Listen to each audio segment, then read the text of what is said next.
Hi, welcome போல். நான் உங்கள் மோகன் பேசுகிறேன். நீங்கள் பார்த்துருக்குது உங்கள் எம்பிசி சேனல், மோகன் ப்ராட்காஸ்ட் சேனல். எப்படி இருக்கீங்களா? நல்லா இருக்கீங்களா? இன்றைக்கி எதை பற்றி பேச போகிறோம் அப்படின்னு பார்க்கும்போது, மாசேத்துங் தெரியுமில்ல எல்லாத்துக்கும். நம்ம சின்ன வயசுலலாம் படிச்சிருப்போம். சைனாவை சேர்ந்த மாசேத்துங்.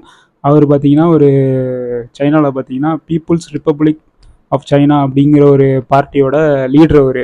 அவர் என்ன பண்ணியிருக்காரு, ஒரு காலத்தில் பார்த்திங்கன்னா மக்கள்கிட்ட வந்து அங்கே இருக்கிற குருவிகள் எல்லாத்தையும் வந்து கொல்லுங்க அப்படின்னு சொல்கிறாரு. அந்த குருவியை கொன்ன சொன்னதுக்கப்புறம் மக்களும் சரி கொல்கிறோம் அப்படின்னு சொல்லி நிறைய குருவிகளை சாவடிக்கிறாங்க, கொன்றாங்க. அதனால மக்கள் அனுபவித்த விளைவுகள் என்ன அப்படிங்கிறத பற்றி தான் இன்றைக்கி வீடியோவில் பேச போகிறோம். வீடியோவுக்கு போகிறதுக்கு முன்னாடி என்னோடய சேனலை சப்ஸ்கிரைப் பண்ணி எனக்கு சப்போர்ட் பண்ணுற நண்பர்கள் எல்லாத்துக்கும் கோடான கோடி நன்றிகள். மேலும் நான் இந்த மாதிரி வீடியோ போடுறதுக்கு உங்களோட சப்ஸ்கிரைபும் சப்போர்ட்டும் இருந்துச்சுன்னா எனக்கு ஒரு மோட்டிவேஷனாக இருக்கும். மேலும் நிறைய வீடியோக்கள் போடுறதுக்கு அது ஒரு பூஸ்டப்பாக இருக்கும். Please support and subscribe my channel. வாங்க வீடியோவுக்கு போகலாம்.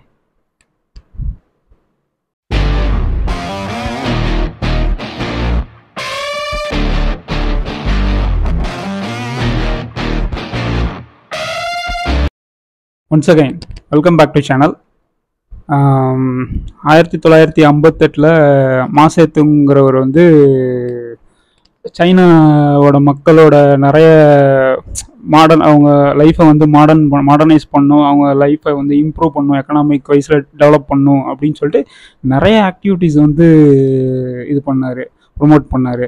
அதில் பார்த்தீங்கன்னா கிரேட் லீப் ஃபார்வர்டு அப்படின்னு சொல்லிட்டு ஒரு சோஷியல் ஆக்டிவிட்டியை வந்து இது பண்ணார், அதாவது அமல்படுத்தினார். அதில் பார்த்தீங்கன்னா த 4 பெஸ்ட் கேம்பெயின் அப்படின்னு சொல்லிட்டு ஒரு கேம்பெயின் ஆரம்பிச்சிருக்காரு. அது என்னன்னு பார்த்தீங்கன்னா, அந்த 4 பெஸ்ட்டில் பார்த்தீங்கன்னா ரேட்டு, மஸ்கிட்டோ, ஃப்ளைஸு அண்டு ஸ்பேரோஸ், இந்த 4ஐயும் வந்து அழிக்கணும் அப்படின்றது தான் அந்த 4 பெஸ்ட் கேம்பெயினோட ஒரு மூல நோக்கம். அது எதுக்காக அழிக்கிறாங்கன்னு பார்த்தீங்கன்னா, ரேட்டு பார்த்தீங்கன்னா பிளேக் நோயை பரப்பிக்கிட்டு இருந்துச்சு அங்கே நம்ம சைனாவில்.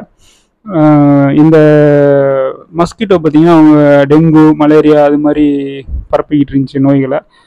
இது ஃப்ளைஸும் பார்த்திங்கன்னா சில தொற்று நோய்கள், அதாவது பயிர்களெல்லாம் கடித்து தின்னு இந்த பயிர்கள் வளர விடாமல் பண்ணிச்சு, அந்த மாதிரி விஷயங்கள் பண்ணிச்சு. இது 3 ஓகே, பட் 4ஆக குருவி ஸ்பேரோவை அழிக்கணும் அப்படின்னு சொல்லிட்டு ஒரு பிளான் பண்ணாங்க. அதுதான் கடைசியில் அவங்களுக்கு ஆப்பா போச்சு இந்த சைனா பீப்புளுக்கு. என்ன ஆச்சுங்கிறது தான் இன்றைக்கி பேசலாம்னு நம்ம சொல்லியிருக்கோம். இப்போ பார்த்தீங்கன்னா அந்த 4ஐயும் அழிக்கணும்னு சொல்லிட்டு கேம்பெயின் வந்து இவங்க போட்டிருக்காங்க. அப்போ பார்த்தீங்கன்னா மக்கள்லாம் பார்த்தீங்கன்னா அவர் சொன்ன மாதிரியே அந்த 4ஐயும் அழிக்கலான்னு சொல்லிட்டு அதில் ஒரு குருவி இனத்தையும் அழிக்கணும் அப்படின்னு சொல்லிட்டு அழிக்க ஆரம்பிங்க. மக்கள் பார்த்திங்கன்னா ரொம்ப ஆர்வமாக அந்த குருவியை வந்து குருவியோட குஞ்சை எல்லாத்தையும் குருவியோட கூட்டை கழிச்சு போடுறது, குருவியோட குஞ்சை அடித்து கொள்வது.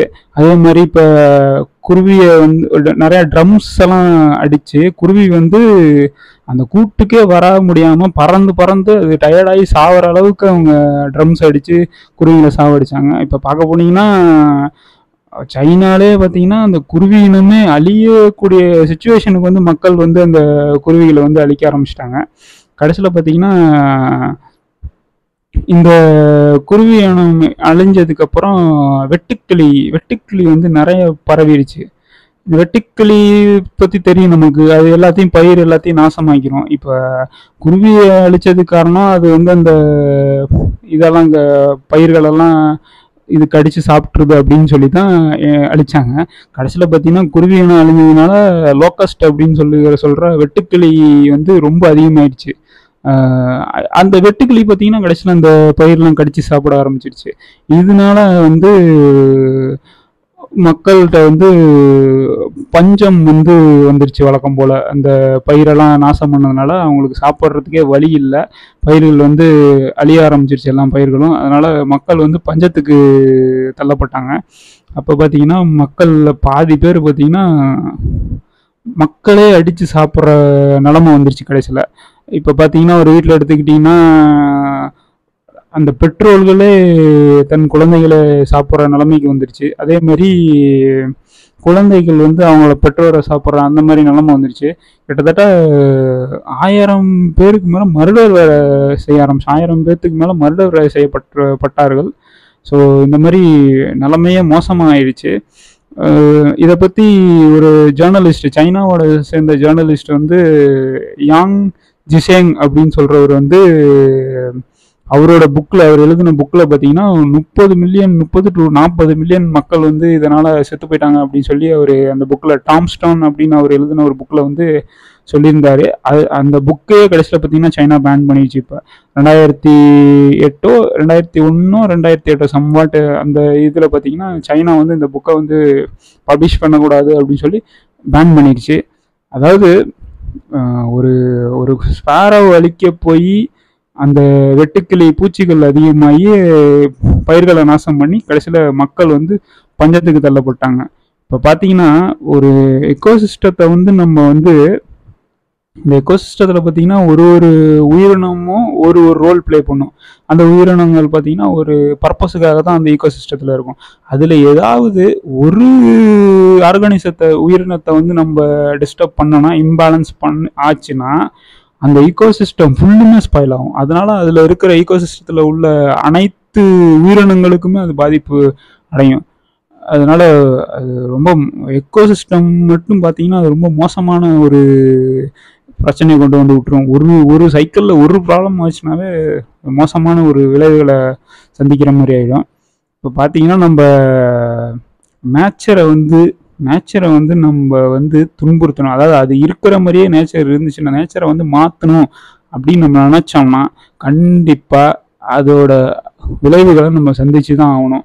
அதுக்கு உதாரணமாக தான் இந்த கிரேட்டஸ்ட் என்விரான்மெண்ட் டிசாஸ்டர் இந்த ஹிஸ்ட்ரி ஆஃப் த வேர்ல்டுங்கிறது இந்த சைனாவில் நடந்த விஷயம் ஒன்று.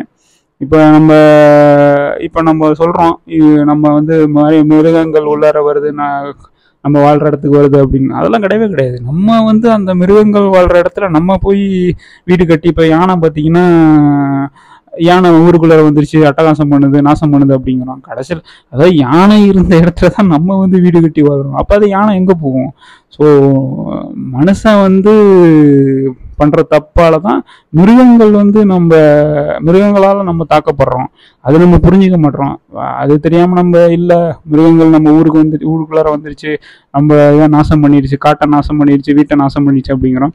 அப்படி கிடையவே கிடையாது. அது வந்து அதோட இதை நம்ம டிஸ்டர்ப் பண்ணால் கண்டிப்பாக அது நம்மளை டிஸ்டர்ப் பண்ணுங்கிறது தான் வந்து ஒரு கசப்பான உண்மை. நேச்சரை அழித்து நம்ம வாழணும் அப்படின்னு நினச்சோன்னா கண்டிப்பாக நேச்சர் ஒரு நாள் பதிலடி தரும். இந்த வீடியோ முடியறதுக்கு முன்னாடி நான் சொல்லிக்கிற விஷயம் ஒன்று தான். இந்த பிளானட்டுங்கிறது மனுஷனுக்கு மட்டும் படைச்ச ஒரு விஷயம் இல்லை, நிறைய உயிரினங்களுக்கு படைச்சது தான் இந்த பிளானட்டு. மற்ற உயிரினங்களோட உயிரை வந்து பறிக்கிறதுக்கு மனுஷனுக்கு எந்த உரிமையும் கிடையாது, தகுதியும் கிடையாது.